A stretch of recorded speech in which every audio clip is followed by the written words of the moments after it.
There have been a lot of changes made over the past few months in Canada, and I'm just now realizing how all of it's connected in a hidden bailout for our banks, our real estate market, and our economy as a whole. We're going to talk about the $30 billion purchase the government has made and how the Bank of Canada is normalizing emergency style actions to help the banks.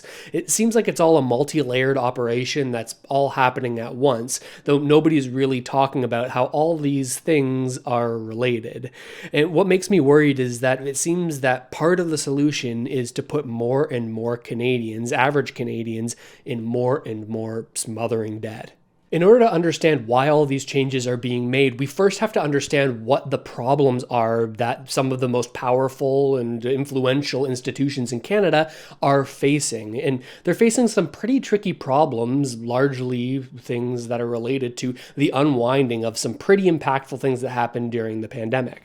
First of all, the Canadian government is facing a very big problem. A lot of people are arguing that over the past couple of years, we've been in a kind of recession. The only reason we haven't seen the results of that recession in the numbers is the fact that we've increased Canada's population so dramatically over the past couple of years as a result of our temporary foreign worker program, a program that has largely exploited many people who wish to be new Canadians, instead serving the interests of some of Canada's biggest corporations.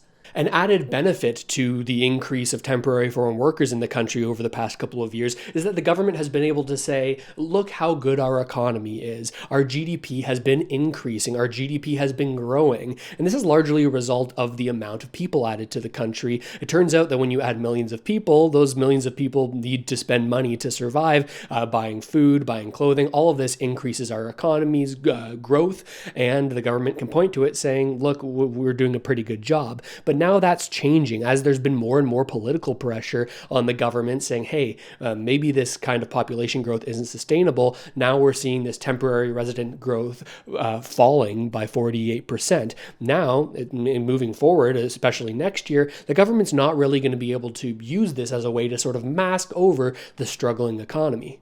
So that's problem number one. The government isn't going to have their tried and true way of making the economy look good when it isn't, and they might need a new solution here. That's problem number one.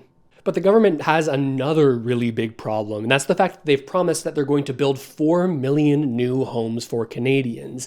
This has been one of the biggest issues in Canada. One of the things that more and more Canadians are getting frustrated about, it's too challenging to secure housing in Canada. So all these promises have been made about building more homes, but right now, new housing starts are down, and developers aren't profitable right now, and they're not feeling optimistic about their ability to build profitably in the future. This is what we're seeing in the survey that came from the Canada Home Builders Association, that most builders in Canada are broadly having negative views about the health of new home sales. This is resulting in less building happening, even at a point in time when we need building more than ever. This is echoed by a report from TD Bank saying that housing starts have tumbled in the month of August, and some of the implications being that even next year they're expecting them to glide lower given weak pre-sale activity in the new build sector, as well as slowing population growth. This is all a problem for the Government of Canada, who has promised more homes being built than ever. So the government has some problems, but it's not just the government that's having some issues. As well as the government, the central bank, the Bank of Canada, is having some issues alongside the big banks that we know here in Canada, the big six, they'll call them. They're having problems too. And remember, these problems are all going to sort of link together. I'm just setting the table, maybe you could call it, of what everybody is worried about, and so that we can better understand these new solutions that are coming into place and how they impact you. On the channel over the past couple of years, we've talked at length about how the Bank of Canada responded to the pandemic. They saw that the economy was stalling out, and they decided to take drastic action. The action that they took was they printed hundreds of billions of dollars and added this into the financial system via a program called quantitative easing that had them buying up government debt when nobody else would. This is the amount that they purchased, almost $450 billion worth over the pandemic.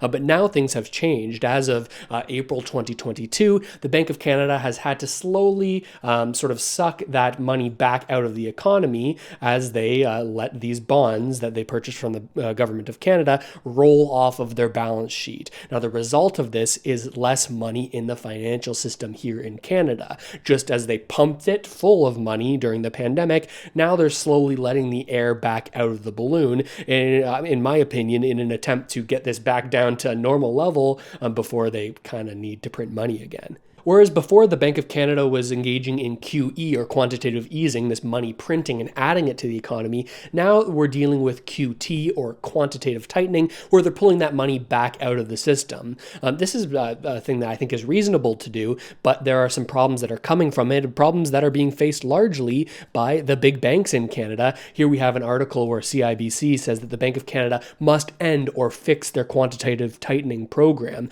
In the article, they go over how this is making it harder for the big banks to meet certain capital reserve requirements in overnight markets due to this Bank of Canada quantitative tightening. That sounds complex, but it's really not. Banks need to have a certain amount of cash on hand relative to the amount of debt they've given out, relative to their risk-weighted assets. This is the banker terminology for it. Essentially, all you need to remember is that banks have to have a certain amount of cash on hand every single night at the end of the day. So the challenge here is that the Bank of Canada is trying to sort of suck this liquidity out of the market, but at the same time, they're recognizing, hey, the banks are having a harder and harder time meeting these capital reserve requirements, making sure that they have enough funds at the end of the day. Now, these are some of the biggest problems that we're seeing, but over the past months, governments and big banks and the central bank, the Bank of Canada, have been slowly and rather silently making some changes. These are changes that they think could totally switch things around.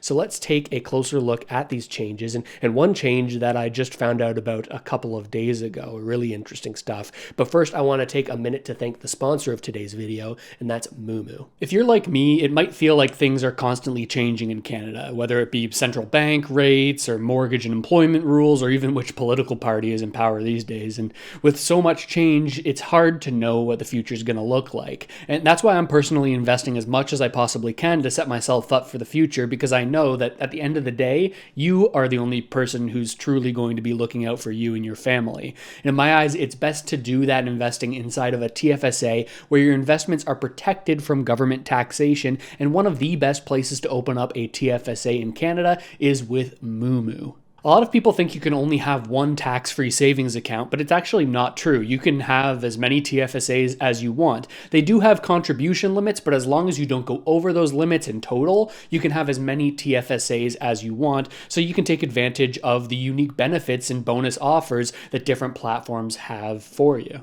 On top of that, Moomoo's Cash Plus program is currently offering a 6% APY, which is incredible given how many banks have lowered interest rates lately. And what's even better is that Cash Plus allows for you to have that interest calculated 24/7. So if you're looking for even higher returns on even your uninvested cash, you can use Moomoo's Cash Plus. In Moomoo's case, they have lower commission fees than a lot of the big banks in Canada, as low as $1.99, so you can spend less on fees and keep more of your returns.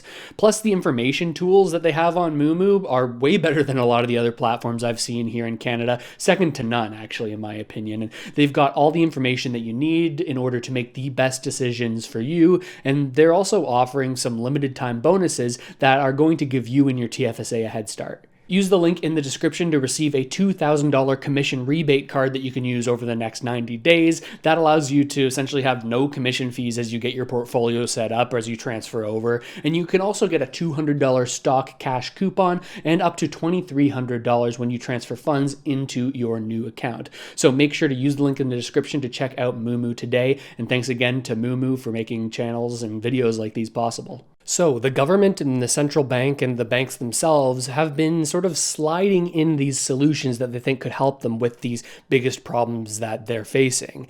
And one of the ones that the government started doing at the beginning of this year was that they started to buy Canada mortgage bonds. I made a long video on this about 4 months ago called Canada's $30 billion purchase is crazy, because it kind of is. The government of Canada, as a quick recap, here, I recommend you watch the video, but I'll get you up to speed. The government of Canada has committed to buying $30 billion worth of Canada mortgage bonds. Now, these mortgage bonds are essentially mortgage-backed securities. The big banks can package up a bunch of mortgages, and via the CMHC, they can sell those bonds to investors, these packages of mortgages. And there's a bunch of implications for that. One of them being that the banks get these mortgages sort of off of their balance sheet. Now, that's very important for the problem that we talked about today.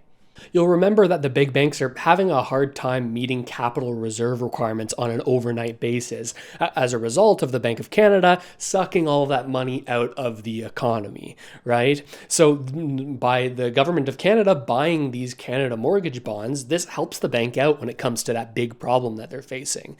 With mortgage-backed securities, these Canada mortgage bonds, the banks can offload the mortgages that they hold to the federal government via these mortgage-backed securities.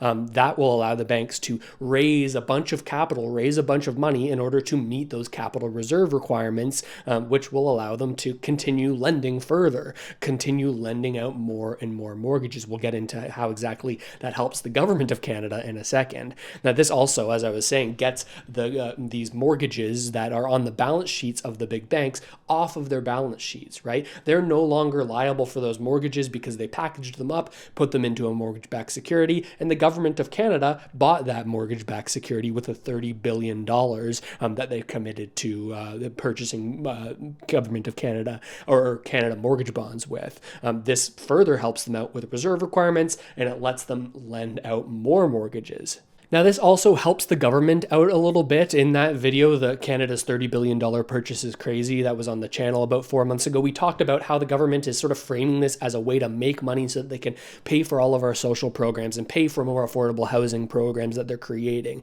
The idea is that, well, the government of Canada can borrow a bunch of money in order to purchase the Canada mortgage bonds. And if they're borrowing the money that they're going to purchase these bonds with at a lower rate than the bonds give them when they purchase them, well, then there's a spread there, right? If I borrow $100,000 at 1% and I can make 3% on that in the markets, well, then there's a little bit of an arbitrage there. You can make money on that spread, and that's what the government of Canada has sort of framed it as they're trying to do. But more and more so, and we'll get into this in a second, I'm starting to think that it's more of an action to sort of help Canada's economy by propping up the real estate market. So the government of Canada buying $30 billion worth of Canada mortgage bonds has a pretty big impact. But I didn't realize that it would be related to another thing that the Bank of Canada did just a couple of months ago, and we covered this on the channel as well in a video called Canadian Banks Are Asking for Help. Again, I'll get you up to speed because I'm just realizing now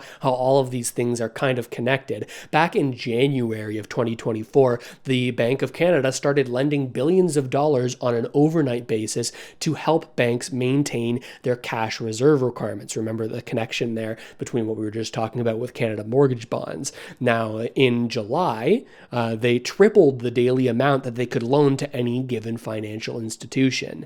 Now, this helps the banks because it gives them this sort of lending reserve that they can lean on when they are having trouble with their overnight lending, which allows them to hit their capital reserve requirements, the thing that they're having a challenge hitting more and more regularly because of the sort of tightening of financial conditions, the tightening of monetary policy, and the sucking out of liquidity from the market by the Bank of Canada through their quantitative tightening or their reverse QE program, where they're pulling money out of the financial system. Allowing for these billions of dollars worth of lending to the big banks was a good move by the Bank of Canada, especially in their eyes, because it allowed them to inject money into the system to offset the draining of the money from the system as they unwind their COVID quantitative easing stimulus. And it sort of softens the blow slightly for the big banks who are feeling the impacts of this financial tightening,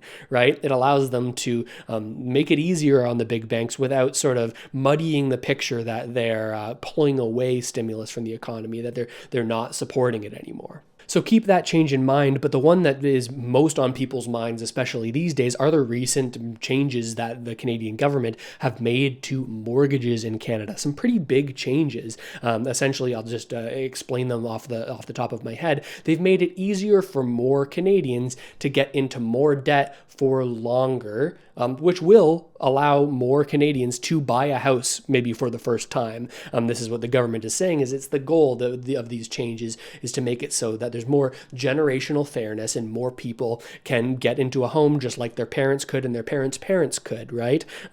Just sort of an answer to it being more and more challenging for people to buy housing in Canada.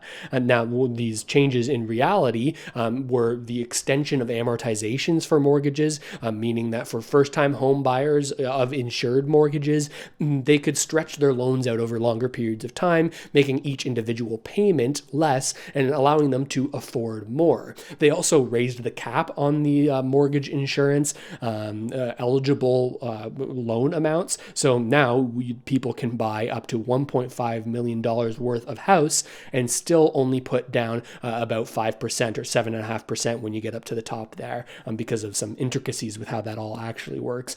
All of these changes make it easier for people to take on more debt to buy houses. This is really good for the banks in solving their issues that we were just talking about, because now they can loan with less risk to these insured borrowers. They are going to get a higher amount of interest over the lifetime of the loan, which is good for them as a result of these increased amortizations.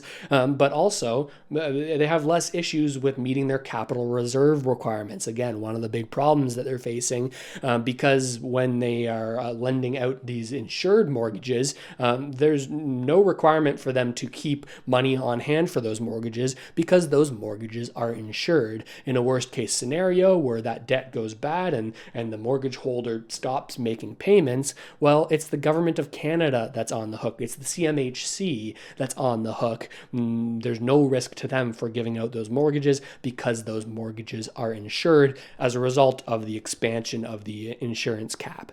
But these recent mortgage changes weren't just for the benefit of the big banks. It also helps out the government quite a lot as well. We talked about how the government no longer has this Band-Aid solution of population growth to mask their poor economic performance. They used to be able to say, well, look at our growing GDP as a result of the higher population and the more spending and the more working that's happening in the country as a result of more people. But I think that they hope that making it easier for people to borrow means that it will also be a way to juice that same GDP growth, those numbers going forward, because that borrowed money that there is now accessible via these mortgage changes, well, that funnels into the developers of these new build homes and into the economy via the supplies that are required for building, not to mention the tendency for households to spend more, maybe take on more consumer debt to buy the goods that they need after purchasing a home when they're trying to furnish it and put all the new furniture and all the things that you need to get when you're a new homeowner. And it's a big, big windfall for new home developers in Canada because projects that were previously not profitable because of a lack of demand, a lack of buyers who were able to purchase those homes, well, those same projects may now be profitable as these looser lending requirements mean that the home buyers have access to more money to pay for these newly built homes. That's why there's such an emphasis on new construction homes. One of the major changes with these mortgage changes was that any buyer could get a 30-year amortization on an insured mortgage for any property that is a new build, not a previously owned home, a new build. They're targeting new builds specifically. This was actually the intention of some of the aspects of these latest mortgage changes. Here's a clip of Krista Freeland explaining this herself. This is targeted. But one of the things that we are hearing from people seeking to build new builds for purchase is they need a market. they need buyers of those newly built homes and condos. And by raising the amortization period specifically for new builds, that is also going to be a further measure that creates more supply. So in the government's consultations over the summer, they talked to home builders, and those builders and those developers said, hey, we need more buyers who are willing to pay higher prices. Otherwise, these homes aren't going to get built. It won't make sense for us financially. That puts the government in a tough position because they've promised 4 million homes. They need more housing starts. They've said that their supply is going to be the solution to this housing shortage. So by allowing any highly leveraged buyer to get more leveraged in order to buy new builds, well, it's going to help those builders make sure that there's a buyer on the other end when they complete their build. But I'd argue that this is a kind of risky play, right? Because what you're doing is you're saddling home buyers into high leverage but low equity debt. It seems like it's really easy to implement. It's a good quick fix, but long term, I think that it's going to be costly, and it's a costly solution to being able to generate supply, making an environment that it's profitable for these developers. But it's the decision that the government of Canada went with, and I think they did it because they realized, hey, we can frame this in a positive way that's going to look good for us, right? We can frame this as a way to help young Canadians achieve the dream of owning a house and achieving generational fairness, even if it means that the income to house price ratios are now 8-to-1 or 10-to-1, right? The cost of a home is 10 times your family income in some cases in Canada. This is up from the generations before where it was 3 or 4-to-1 instead in terms of home price to income. So generational fairness, I don't know if I'm fully sold on that, but it's a way that they can frame it to make it look like they're doing a good thing for young Canadians who are struggling. So we went through a lot there, but here's a recap. In case I lost you at any point along the way, here's a recap. Here's how you can get back in. And all you need to remember is this next minute, because it's going to be important when it comes to what all of this means for you specifically. Now, first, we saw the Government of Canada commit to buying $30 billion worth of Canada mortgage bonds, which they themselves guarantee. This helps banks because they're selling mortgage-backed securities so that the mortgages are no longer their problem. They're off of the bank's books. This helps them to have enough money to meet the requirements of cash that they're supposed to have on hand at the end of each day. Now, second, the loosening of mortgage insurance rules with these mortgage changes by the Canadian government means that banks can lend more easily and with essentially no risk to highly leveraged home buyers because those home buyers are now able to buy mortgage insurance. With that mortgage insurance, these loans are guaranteed by the Canadian government, meaning that the big banks don't have to keep any additional cash on hand as part of their cash requirements, despite lending out more money since these mortgages are zero risk due to the insurance. It also helps out the home builders who have more demand for their product now with more people in the market, with more mortgages. It also helps out the government because I believe they think that this new spending will help to prop up their GDP numbers, hiding the possible negative results of the slowing down of the temporary foreign work program as a result of all the political pressure that they've gotten as a result of the way that that program's been handled. And third, the Bank of Canada started lending up to $1 billion each day to the big banks back in January to help them meet these cash reserve requirements. The loans were made on an overnight basis, meaning that each day the loans were paid, but then reborrowed over and over again each day. Now, in July, that daily amount was boosted to $3 billion per day per financial institution, which has been adding up lately to $16 billion in overnight loans. So what does all of that mean put together? Because they're all connected. To me, all these items are telling me that the government is worried about how losing the ability to point to our growing GDP that has hidden a recession over the past years, they're worried about how that's going to look on them. And it tells me that the banks are having a hard time dealing with a lack of cash, and this lack of cash is a result of the hundreds of billions of dollars of money that's disappearing from the financial system as the Bank of Canada is trying to put the genie back in the bottle when it comes to the money printing they did, the massive stimulus that they applied during the pandemic. And now something new and interesting came across my desk just today. It's a change that tells me, or at least makes me think, that the Bank of Canada is going to start intervening and helping the big banks even more with less oversight and even more connection to propping up the real estate lending that we're seeing. Let me show you what I'm talking about and why it has me a little bit confused. This is a notice that the Bank of Canada put out on September 24th. They say the Bank of Canada launches a securities lending program as a replacement to securities repo operations.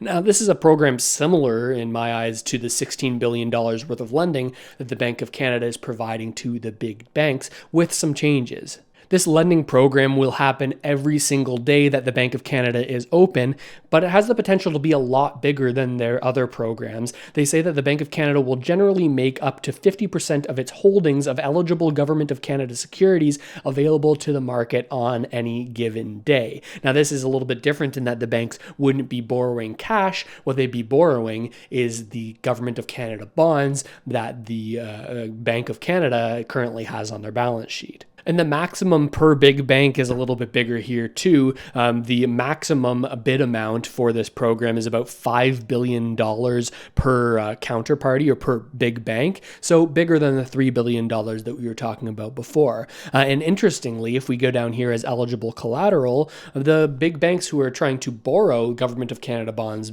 as a result of this program, well, they're able to put up Canada mortgage bonds as collateral, which I thought was pretty interesting. Could this incentivize big banks to purchase and hold more Canada mortgage bonds?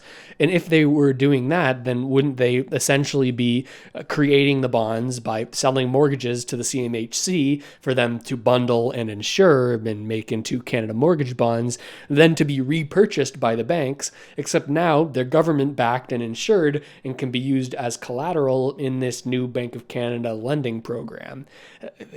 What's going on?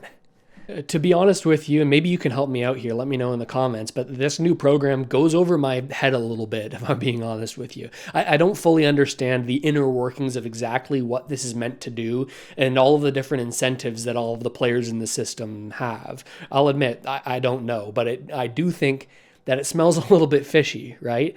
And I also think that after the events of the past 4 years, where we saw central bankers erode the value of our dollars and pump the value of assets that are held by the wealthy, I do think that the central banks, like the Bank of Canada, do owe citizens an increased level of transparency here. If I'm wrong and this actually isn't fishy, and all of this business is business as usual, well, then the elite who manage these systems, they might look at a video like this and scoff at my lack of a full understanding of how the program works.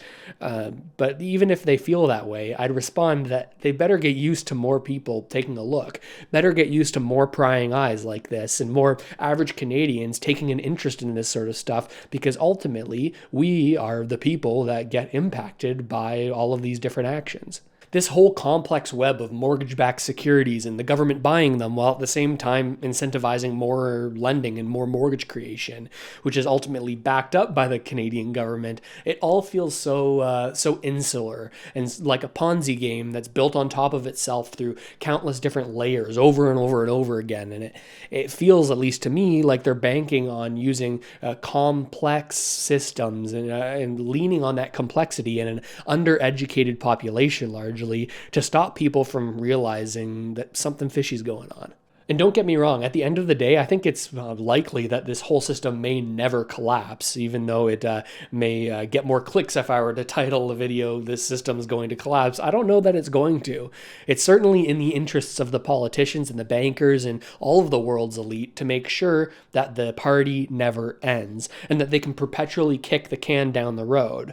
But I certainly think that adding more and more leverage and more debt to the system, while not meaningfully increasing Canada's productivity and our ability to make real things to back up the addition of that debt, well, I think all of that is a recipe for more and more risk.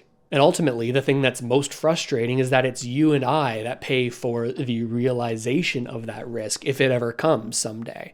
With all of these assets and the mortgages and the mortgage-backed securities being insured and backed up by the government, in the event that a worst-case scenario happens, the government would be on the hook for all of this debt. And it's probably not news to you that the government doesn't actually have any money. They run a deficit each and every year, it seems, and they're only able to operate because they continuously borrow and borrow and borrow via the issuance of new Government of Canada bonds. And so if the government has to bail out essentially everything one day, it will almost necessitate the printing of more money by the Bank of Canada, which will allow them to be the lender of last resort for the government.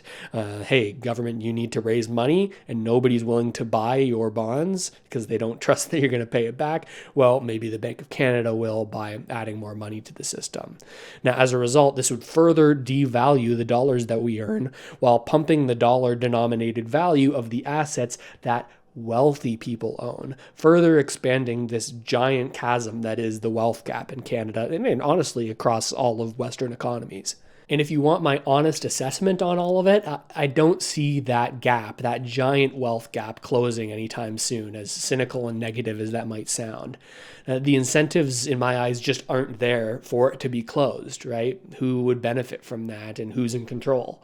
So with that as my worldview, I'm personally trying to do my best to position myself and my family for the future by kind of copying what the wealthy do. I mean, if you can't beat them, join them, as rough as that sounds. Try to own the things that they own. I'm doing all that I can to increase my income and to earn more and more so I can have more left over at the end of each month so that I can invest in the assets that tend to increase in value when there's all this central bank tomfoolery. Over the past 2 years, I've taught myself to code and have picked up higher paying software development work while also acting as a realtor for family and friends when they're in the market, on top of making videos like these and accepting sponsorships for videos like these, because that's my goal. If I'm being honest with you, I'm trying to make more money and set myself up and my family for success. And what's most important to me is my family and being able to provide for them over the long term. And ultimately, I know that nobody else is going to be able to be there and to look out for us as much as we will look out for ourselves. So as negative as these videos can tend to get, I hope the main message that you take away from it is to do your best and be as resourceful as much as you can and to try to work in the right direction financially, right? I know that it can be hard to hear given how screwed up things are in the system and how it seems like the odds are stacked against you, but there's ultimately not much that you can do about that, and there's nothing I can do about that either, is there? I think you need to focus on the things that you can change and do your best to change those things in ways that will benefit you and your family over the long term. That's all you can do. But I'm curious what you think about all of this. It's certainly interesting. It seems like all of these changes are all meant to prop up the economy, more lending, more spending, make our GDP look better, make the big banks more money. Am I on the right track here or am I missing something? What have I gotten wrong? I'm just trying to put things together and figure things out. So let me know what you think down in the comments and subscribe to the channel if you haven't already done so. Super close to 100,000 subscribers, which would be awesome. Yeah, subscribe to the email newsletter. That's one of the links in the description. You can get all the sources that I've used for this video. I send them out after every video, a newsletter with all those sources and an explanation of what we've talked about here in the video today. So check that out. But with all that said, thanks so much for watching, everybody. I really hope this video helped you out at least a little bit, and I'll see you next time.